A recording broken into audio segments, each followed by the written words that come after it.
Chapter 3. The Family Dog. Nobody ever came right out and said that Fudge was the reason my father lost the Juicio account. But I thought about it. My father said he was glad to be rid of Mr. Yarby. Now he could spend more time on his other clients like the Toddle Bike Company. My father is in charge of their new TV commercial.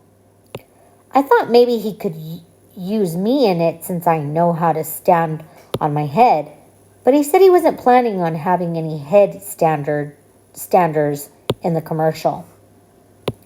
I learned to stand on my head in gym class. I'm pretty good at it too. I can stay up for as long as 3 minutes.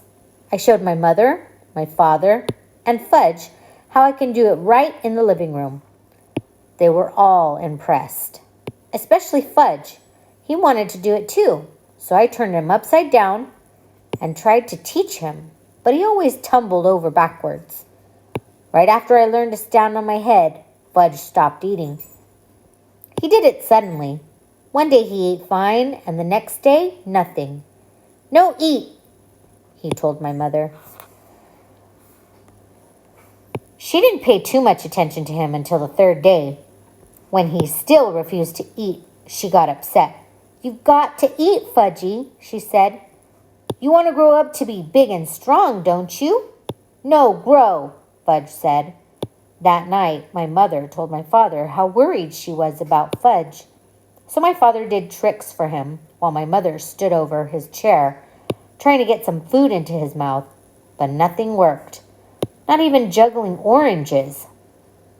Finally, my mother got the brilliant idea of me standing on my head while she fed Fudge. I wasn't very excited about standing on my head in the kitchen. The floor is awfully hard in there, but my mother begged me. She said, "It's very important for Fudge to eat. Please help us, Peter." So I stood on my head. When Fudge saw me upside down, he clapped his hands and laughed. When he laughs, he opens his mouth.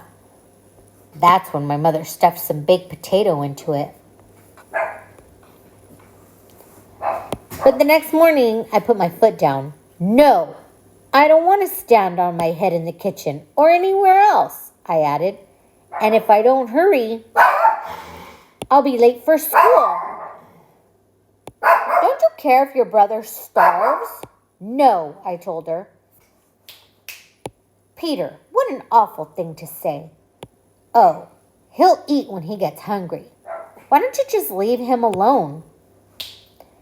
That afternoon, when I came home from school, I found my brother on the kitchen floor playing with boxes of cereals and raisins and dried apricots. My mother was begging him to eat. "No, no, no," Fudge shouted. He made a terrible mess, dumping everything on the floor. "Please stand on your head, Peter," my mother said. "It's the only way he'll eat." "No," I told her. "I'm not going to stand on my head anymore." I went into my room and slammed the door. I played with Dribble until supper time. Nobody ever worries about me the way they worry about Fudge. If I decided not to eat, they'd probably never even notice. That night during dinner, Fudge hid under the kitchen table. He said, "I'm a doggy. Woof, woof, woof." It was hard to eat with him under the table pulling on my legs. I waited for my father to say something, but he didn't. Finally, my mother jumped up. "I know," she said. "If Fudgy's a doggy, he wants to eat on the floor, right?" If you ask me, Fudge never even thought about that. But he liked the idea a lot. He barked and nodded his head. So my mother fixed his plate and put it under the table. Then she reached down and petted him like he was a real dog. My father said, "Aren't we carrying this a little too far?" My mother didn't answer. Fudge ate 2 bites of his dinner. My mother was satisfied. After a week of having him eat under the table, I felt like we really did have a family dog. I thought how great it would be if we could trade in Fudge for a nice Cocker Spaniel. That would solve all my problems. I'd walk him and feed him and play with him.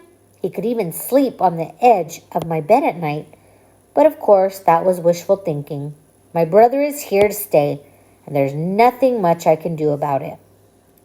Grandma came over with a million ideas about getting Fudge to eat.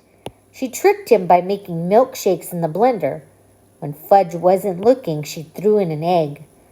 Then she told him if he drank it all up, there would be a surprise in the bottom of the glass. The first time he believed her. He finished his milkshake, but all he saw was an empty glass. There wasn't any surprise. Fudge got so mad he threw the glass down. It smashed into little pieces. After that, Grandma left. The next day, my mother dragged Fudge to Dr. Cohn's office. He told her to leave him alone, that Fudge would eat when he got hungry. I reminded my mother that I told her the same thing and for free. But I guess my mother didn't believe either one of us because she took Fudge to see 3 more doctors. None of them could find a thing wrong with my brother. One doctor even suggested that my mother cook Fudge his favorite foods. So that night my mother broiled lamb chops just for Fudge. The rest of us ate stew. She served him the 2 little lamb chops on his plate under the table. Just the smell of them was enough to make my stomach growl. I thought it was mean of my mother to make them for Fudge and not for me. Fudge looked at his lamb chops for a few minutes. Then he pushed his plate away. "No," he said. "No chops." "Fudgy, you'll starve," my mother cried. "You must eat." "No chops? Cornflakes," Fudge said. "Want cornflakes."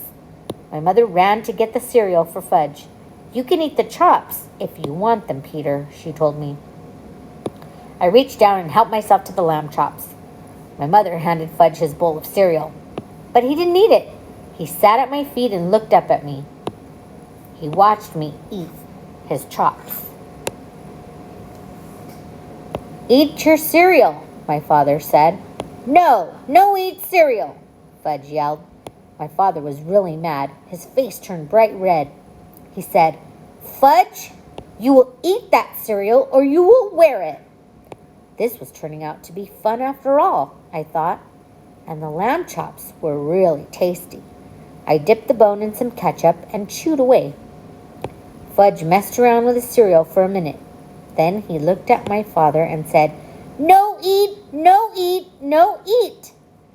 My father wiped his mouth with his napkin, pushed back his chair, and got up from the table. He picked up the bowl of cereal in one hand and Fudge in the other. He carried them both into the bathroom.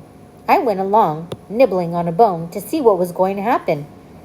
My father stood Fudge in the tub and dumped the whole bowl of cereal right over his head. Fudge screamed. He sure can scream loud. My father motioned for me to go back to the kitchen. He joined us in a minute. We sat down and finished our dinner. Fudge kept on screaming. My mother wanted to go to him, but my father told her to stay where she was. He'd had enough of Fudge's monkey business at meal times. I think my mother really was relieved that my father had taken over. For once, my brother got what he deserved, and I was glad. The next day, Fudge sat at the table again, in his little red booster chair, where he belongs. He ate everything my mother put in front of him. "No more doggy," he told us, and for a long time after, his favorite expression was, "Eat it or wear it."